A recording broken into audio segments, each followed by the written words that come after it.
नमस्कार। दीपक high school Amreli की ओर से इस वीडियो में आपका स्वागत है। हमने इसके पहले हमारा जो काव्य है जन्मभूमि कक्षा 10वीं के हिंदी का जो काव्य है कृति नंबर 7 जन्मभूमि और उनका पहला वीडियो पहला भाग हमने देख लिया। जिस काव्य में जो 2 परिच्छेद कुल 5 परिच्छेद है उसमें से हमने 2 परिच्छेद अगले वीडियो में देख लिए। कवि सुमित्रानंदन पंत जी हमारी जन्मभूमि इस काव्य का शीर्षक है। तो फिर से इस जन्मभूमि शब्द का अर्थ करेंगे जन्म की भूमि यानी तत्पुरुष समास।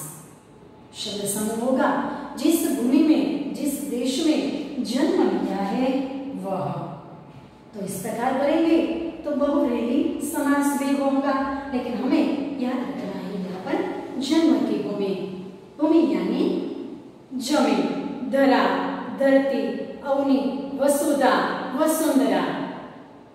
तो जन्म की धरती, जन्म की भूमि तत्पुरुष समास।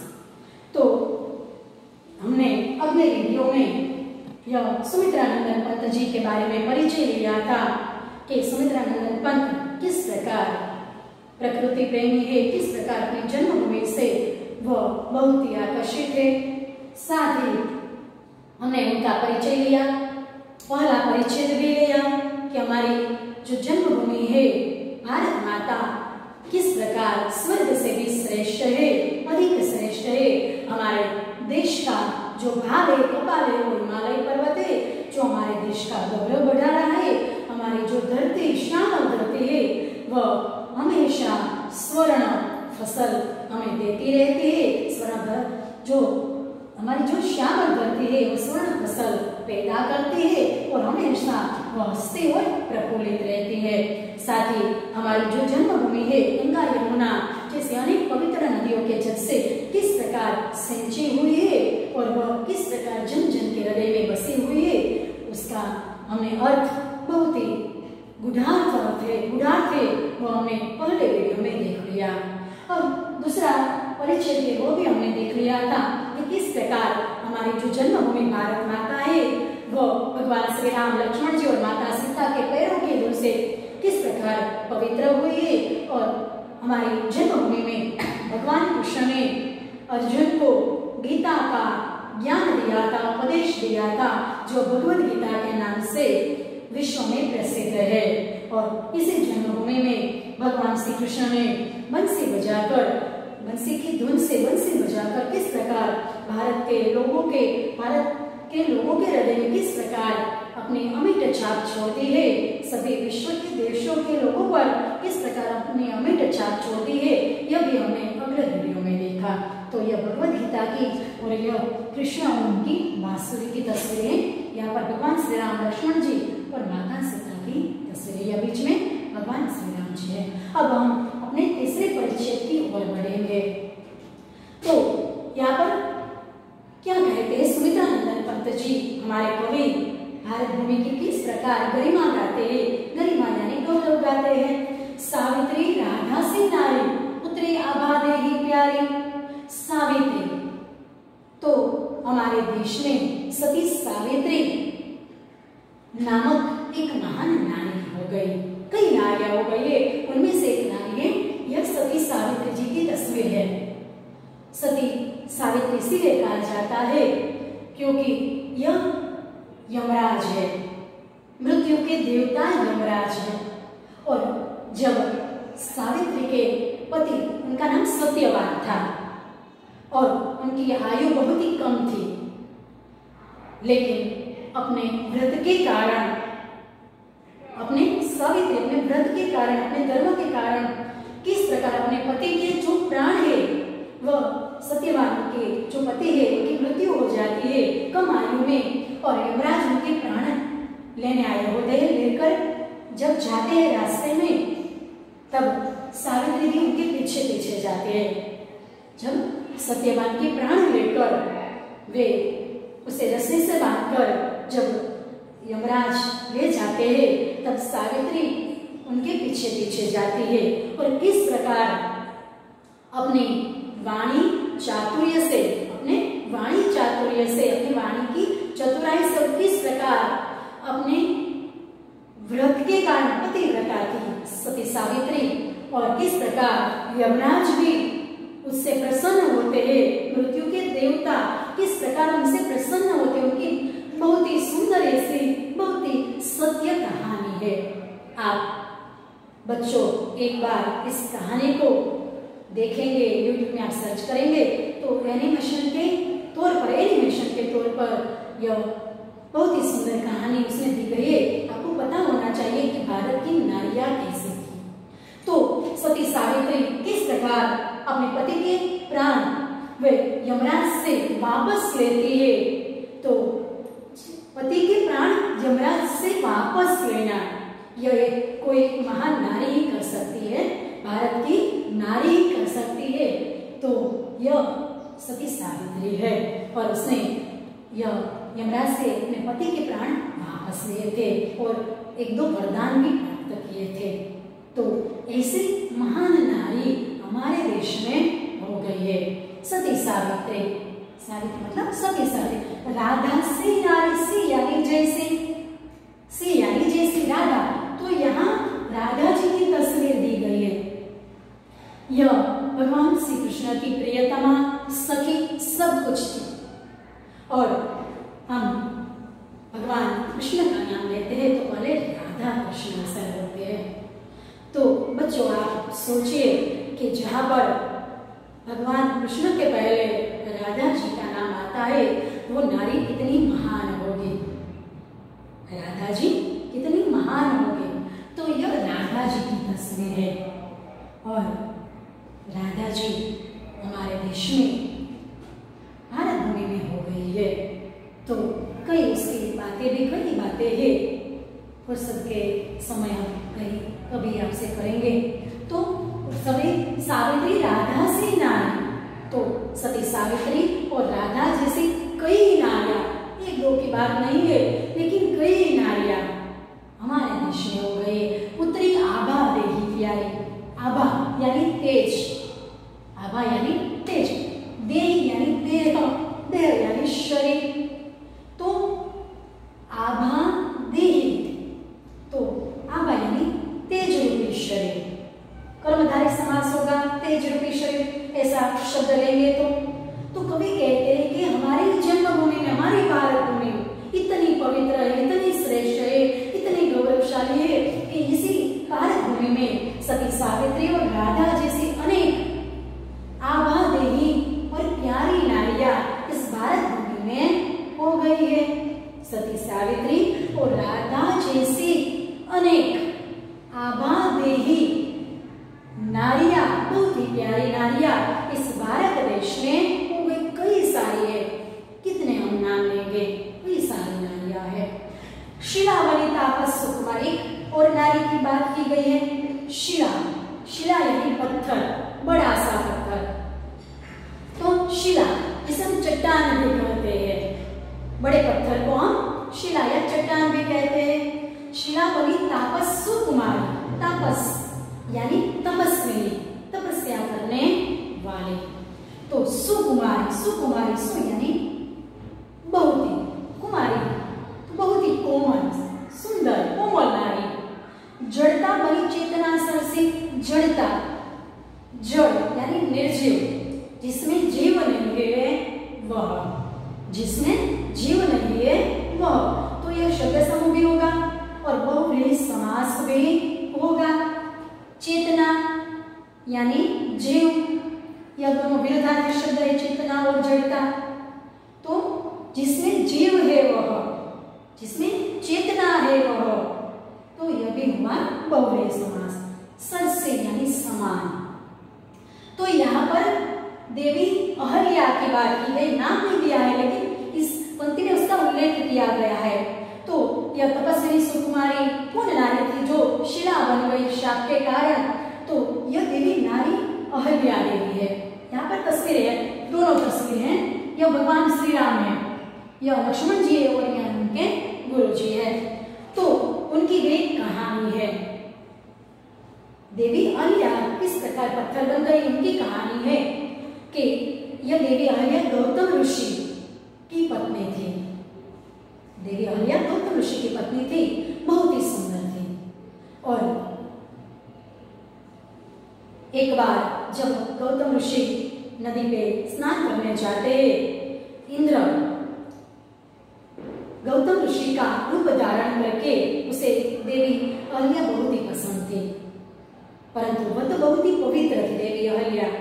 तो गौतम ऋषि का रूप धारण करके एक बार इंद्र उनके पास आता है और तभी अचानक उसी वक्त गौतम ऋषि वापस आ जाते हैं अपनी कुटिया में, अपने आश्रम में, और देखते हैं कि गौतम ऋषि के साथ देवी अहल्या बात कर रही है।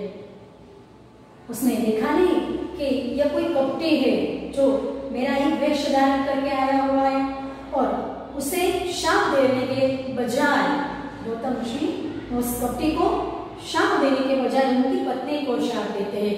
बिना सोचे समझे उसका क्या दोष है यह सोचे बिना उसे शाप देते हैं कि तुम शिला बन जाओ, तुम पत्थर, तुमने यह गुनाह किया है, तुम पत्थर बन जाओ।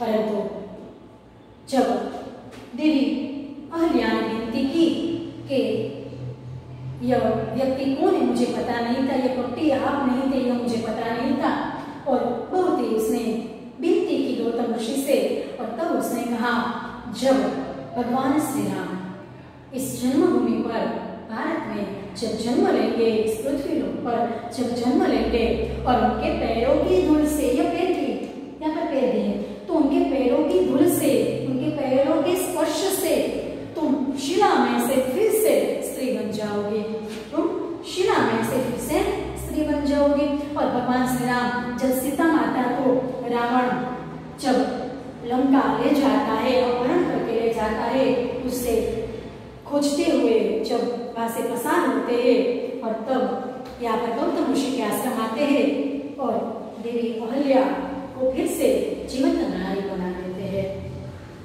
तो हम दो पंक्ति का अर्थ करेंगे। कवि कृति नंबर 7 जन्मभूमि कवि सुमित्रानंदन पंत जी प्रस्तुत अगले परिच्छेद में यह कहते हैं, सुमित्रानंदन पंत जी भारत की नारियों की महानता दर्शाते हुए, भारत की नारियों की महानता दर्शाते हुए कवि यह कहते हैं कि भारत भूमि में, भारत के जन्मभूमि में सती सावित्री और राधा जैसी अनेक आभादेही प्यारी नारियां हो गई। सती सावित्री और राधा जैसी आभादेही वाली प्यारी नारियां इसी जन्मभूमि में हो गई, और बहुत ही सुकुमारी तपस्विनी देवी अहल्या शाप के कारण शिला बन गई। बहुत ही सुकुमारी तपस्विनी ऐसी देवी अहल्या शाप के कारण शिला बन गई, यानी कि एक जीवित नारी, एक चेतना नारी, एक चेतन नारी, जीवित नारी जड़ बन गई। तो कवि कहते हैं कि भारत की जन्मभूमि में नारियों की महानता, भारत की जन्मभूमि की नारियों की महानता दर्शाते हुए कवि कहते हैं कि हमारी जन्मभूमि में, भारत माता की भूमि में सती सावित्री और राधा जैसी अनेक महान नारियां, आभादेह वाली प्यारी नारियां हो गई है, और साथ ही तपस्विनी सुकुमारी ऐसी देवी अहल्या शाप के कारण शिला बन गई, यानी कि एक जीवंत नारी जड़ बन गई। अगले परिच्छेद की ओर बढ़ते हैं। शांति निकेतन जहाँ तपोवन ध्यानावस्थित हो ऋषि मुनिगण चितनभ में करते थे विचरण, या सत्य की किरणें बरसी। तो यह शांति निकेतन की तस्वीर है। रविंद्रनाथ टैगोर ने इसकी रचना की थी।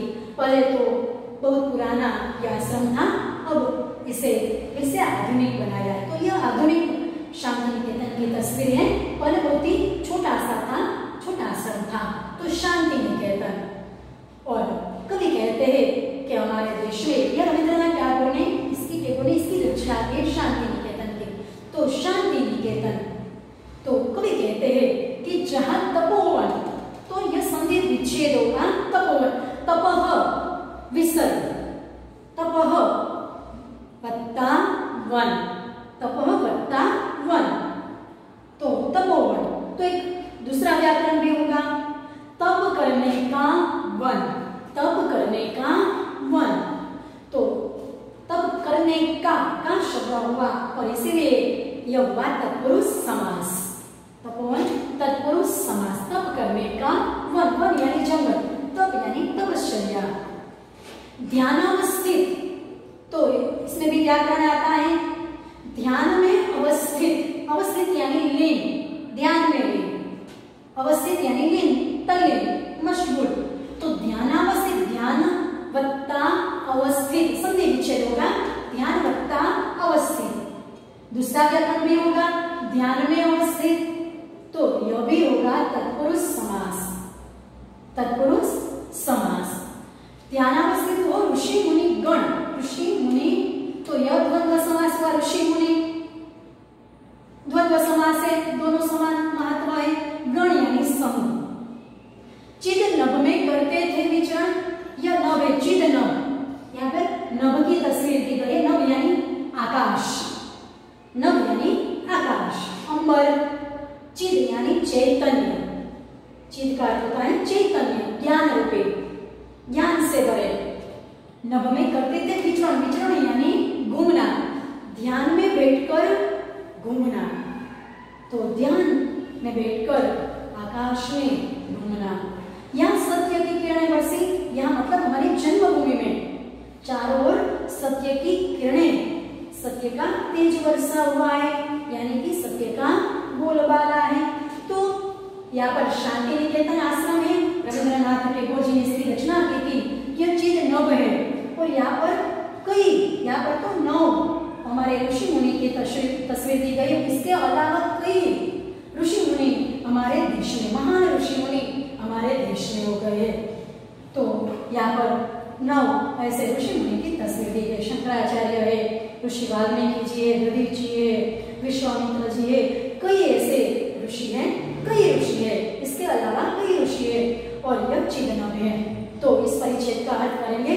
कृति नंबर 7 जन्मभूमि कवि सुमित्रानंद पंत जी। प्रस्तुत परिच्छेद में कवि कहते हैं, हमारी जन्मभूमि का गौरव गाते हुए कवि यह कहते हैं कि हमारी जन्मभूमि वह जन्मभूमि है जहाँ पर शांति निकेतन जैसा तपोवन है, यानी कि तप करने का वन है, और जहाँ पर ऋषि मुनि गण, गण यानी समूह, जहाँ पर ऋषि मुनियों का समूह ध्यान में लीन होकर हमारे देश में शांति निकेतन जैसा एक तपोवन है, जहाँ पर ऋषि मुनि का समूह, ऋषि मुनिगण ध्यान में तल्लीन होकर ज्ञान रूपी आकाश में विचरण करते थे। ज्ञान रूपी आकाश में वे घूमते रहते थे, यानी ध्यान में बैठकर वे घूमते रहते थे आकाश में। और हमारी जन्मभूमि वह जन्मभूमि है जहाँ पर चारों ओर सत्य की किरणें बरसी हुई है, यानी कि हमारी जन्मभूमि में चारों ओर सत्य का बोलबाला है। फिर से इस परिच्छेद का अर्थ करेंगे। कृति नंबर 7 जन्मभूमि कवि सुमित्रानंद पंत जी। हमारी जन्मभूमि की गरिमा गाते हुए, गौरव गाते हुए कवि यह कहते हैं कि हमारी जन्मभूमि वह जन्मभूमि है जहाँ पर शांति निकेतन जैसा तपोवन है और जहाँ पर ऋषि मुनियों का समूह ध्यान में तल्लीन होकर, ध्यान में बैठकर, ध्यान में तल्लीन होकर चैतन्य रूपी, ज्ञान रूपी आकाश में विचरण करते थे। और हमारी जन्मभूमि में चारों ओर सत्य का बोलबाला है। तो यह हुआ हमारा चौथा परिच्छेद। अब 5वें और आखिरी परिच्छेद की ओर।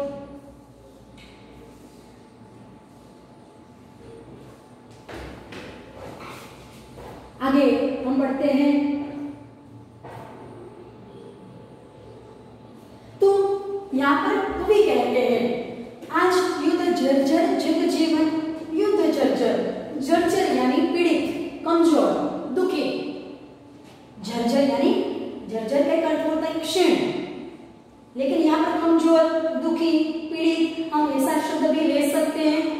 तो आज युद्ध जर्जर जग जीवन, युद्ध से पीड़ित, युद्ध जर्जर, युद्ध से जर्जर, तो यह हुआ तत्पुरुष समास। जग जीवन, जग का जीवन, तो यह भी हुआ तत्पुरुष समास। दोनों तत्पुरुष समास है। जग का जीवन यानी दुनिया के लोगों का जीवन। पुनः, पुनः यानी फिर से करेगा मंत्रोच्चारण, मंत्रों का उच्चारण, उच्चारण करना यानी बोलना, मंत्र बोलना। तो मंत्रों का उच्चारण, यह भी हुआ तत्पुरुष समास, या तीनों तत्पुरुष समास है। तो यहाँ पर संधि विच्छेद होगा, मंत्र वत्ता उच्चारण, मंत्र वत्ता उच्चारण यानी मंत्र बोलना। तो यह युद्ध की तस्वीर दी गई है। लेकिन हमारा जो भारत देश है वो शांति प्रिय देश है, वह युद्ध नहीं चाहता। लेकिन जो दुश्मन है वो बार बार हमारे ऊपर आक्रमण करते हैं और इसीलिए उसे जवाब देना हमारा कर्तव्य। लेकिन हम युद्ध नहीं चाहते और इसलिए हमारा देश शांति का संदेश विश्व के देशों को देता है। और हम करेंगे, पहले यह शब्दार्थ लेंगे। वह वसुदेव बना कुटुंबम, कुटुंबकम वसुदेव, तो संधि विच्छेद होगा, वसुधा वत्ता एव वसुधा, वसुधा यानी धरती, वसुदेव या वसुधा यानी धरती। यहाँ पर तस्वीर दी गई है, वसुदेव कुटुंबकम, कुटुंबकम तो यह विश्व, यह धरती पर, इस वसुधा यानी धरती, तो इस धरती पर रहने वाले सभी व्यक्ति एक कुटुंब की तरह है, एक कुटुंब है, सारी दुनिया एक परिवार। यहाँ पर लिखा हुआ है, उनके मुख पर ज्योति नवल से, मुख यानी चेहरा, ज्योति यानी प्रकाश, नवल यानी नवीन, नया, सुंदर, सी यानी जैसे, नवीन यानी नया, जननी जन्मभूमि प्रिय प्रिय जो स्वर्गादपि चिर। तो कवि कहते हैं यह भारत माता है, हमारी जन्मभूमि है, यह स्वर्ग की तस्वीर है, वसुदेव कुटुंबकम। तो यहाँ पर यह कहा गया है, हमारा जो मंत्र है, भारत देश का एक मंत्र है वसुदेव कुटुंबकम। इस पृथ्वी पर रहने वाले सभी लोग एक परिवार है, सारी दुनिया एक परिवार है। तो हमारा भारत देश शांति प्रिय है, वो यह नहीं चाहता कि विश्व में युद्ध हो, पर इसलिए हमारा देश बार बार सभी देशों को शांति का संदेश देता है। तो इसकी बात इस परिच्छेद में की गई है। तो कवि कहते हैं, कृति नंबर 7 जन्मभूमि कवि है पंकज जी प्रस्तुत आखिरी परिच्छेद में कवि यह कहते हैं कि आज दुनिया के लोगों का जो जीवन है, दुनिया के जो लोग हैं वह युद्ध के डर से दुखी है। कब तीसरा युद्ध छेड़ा जाएगा पता नहीं है। तो कवि कहते हैं कि आज दुनिया के लोगों का जीवन, सभी लोगों का जीवन युद्ध के डर से दुखी है, युद्ध से कमजोरी यानी कि युद्ध से भयभीत है। दुनिया के सभी लोग आज युद्ध से भयभीत है। तो आज युद्ध झरझर जब जीवन, कवि कहते हैं कि आज दुनिया के लोगों का जो जीवन है, दुनिया के लोग है वह युद्ध के डर से दुखी है। पुनः करेगा मंत्रोच्चारण, और इसीलिए हमारा देश फिर से कई बार हमारे देश ने शांति का संदेश सभी देशों को दिया है और फिर से हमारा देश पुनः यानी फिर से दोबारा कई बार तो हमारा देश फिर से सभी देशों को शांति का संदेश देगा, मंत्रोच्चारण करेगा। क्या मंत्र देगा? शांति का। तो आज सब दुनिया के सभी लोगों का जो जीवन है, सभी लोग हैं वह युद्ध के डर से दुखी है और इसीलिए हमारा देश सभी विश्व के देशों को शांति का संदेश देगा और यह भी संदेश देगा कि यह पूरा विश्व एक परिवार है। हमारा देश, हमारा भारत देश सभी देशों को यह संदेश देगा कि यह पूरा परिवार, यह पूरा विश्व एक परिवार है। और जब यह संदेश देगा हमारा देश, जब यह संदेश देगा और देश को, तो उसके मुख पर एक नई चमक आ जाएगी, नया तेज आ जाएगा। जब हमारा देश सभी देशों को शांति का संदेश देगा, वसुदेव कुटुंबकम का संदेश देगा, तो सभी देशों के लोगों के चेहरे पर एक नया तेज आया जाएगा, नया तेज आ जाएगा। और इस प्रकार कवि कहते हैं कि हमारी जो जन्मभूमि है वह हमें बहुत ही प्रिय है, जो स्वर्ग से भी अधिक श्रेष्ठ है। कवि कहते हैं कि हमारी जो जन्मभूमि है वह हमें बहुत ही प्रिय है, जो स्वर्ग से भी अधिक श्रेष्ठ है। फिर से एक बार हम इस परिच्छेद को दोहराएंगे। कवि इस पंत जी जन्मभूमि के आखिरी परिच्छेद में भारत की लोगों की जो दशा है, जो विश्व के लोगों की दशा है, भारत के लेकिन विश्व के जो विश्व आज युद्ध के डर से दुखी है, युद्ध से पीड़ित है, उसके बारे में कवि कहते हैं कि आज विश्व के देशों के लोगों का जीवन युद्ध के डर से दुखी है और इसीलिए हमारा भारत देश फिर से लोगों को, विश्व के